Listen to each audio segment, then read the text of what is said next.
వైసీపీకి షాక్ మీద షాక్ తగులుతోంది. ఒక్కొక్కరుగా జెండా ఎత్తేస్తున్నారు. తాజాగా పార్టీకి పదవికి ఇద్దరు ఎమ్మెల్సీలు రాజీనామా చేశారు. ఉమ్మడి నెల్లూరు జిల్లా నుంచి ఎన్నికైన కళ్యాణ్ చక్రవర్తి, గవర్నర్ కోటా నుంచి ఎన్నికైన పద్మశ్రీ తమ ఎమ్మెల్సీ పదవులకు రాజీనామా చేశారు. అలాగే రాజ్యసభ సభ్యులు మోపిదేవి రమణ, బీదా మస్తాన్ రావు పదవులకు పార్టీకి కూడా రాజీనామా ఇచ్చేశారు. ఈ ఇద్దరిలో మోపిదేవి వైసీపీ అధినేత జగన్మోహన్ రెడ్డికి కుడి భుజంలా వ్యవహరించిన వ్యక్తి.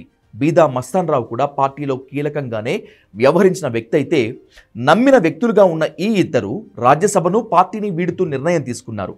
బీదా మస్తాన్ రావు, మోపిదేవి టీడీపీలో చేరాలని డిసైడ్ అయిపోయారు.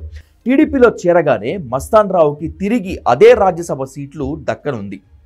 మోపిదేవికి మాత్రం ఎమ్మెల్సీ ఇవ్వడానికి ఒప్పందం కుదిరినట్లు సమాచారం. అసెంబ్లీలో వైసీపీ నెంబర్ 11, రాజ్యసభలో కూడా ఆ సంఖ్య 11. ఇందులో ఇద్దరు రాజీనామా చేయగా మిగిలింది 9 మంది. వీరిలో టర్మ్ కంప్లీట్ అయ్యే వరకు ఎంతమంది పార్టీలో ఉంటారో తెలియదు.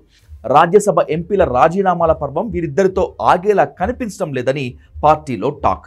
మరో ఇద్దరు త్వరలో పార్టీకి గుడ్ బై చెప్పబోతున్నారు. రాజ్యసభ పదవులకు వైసీపీకి రాజీనామా చేయబోతున్న లీడర్లు ఇద్దరు టీడీపీలోనే చేరబోతున్నారు.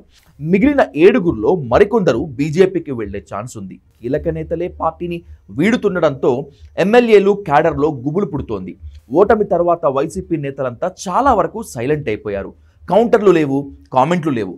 అంబటి, పేర్ని నాని లాంటి వాళ్ళు తప్ప మిగతా వాళ్ళెవ్వరూ మీడియా ముందుకు పెద్దగా రావటం లేదు. నేతలంతా ఎవరి దారి వారు చూసుకుంటున్నారు. సైలెంట్గా వైసీపీని వీడేందుకు సిద్ధమవుతున్నారని పార్టీలో టాక్ నడుస్తోంది. ఇటీవలే ఎమ్మెల్సీ పోతుల సునీత రాజీనామా చేశారు. ఆమె బీజేపీలో చేరతారని ప్రచారం జరుగుతోంది. అంతకు ముందే మాజీ ఎమ్మెల్యేలు ఆళ్ల నాని, మద్దాలి గిరి రిజైన్ చేశారు. ఇటు మాజీ మంత్రి బాలినేని శ్రీనివాసరెడ్డి కూడా పార్టీపై అలిగారు.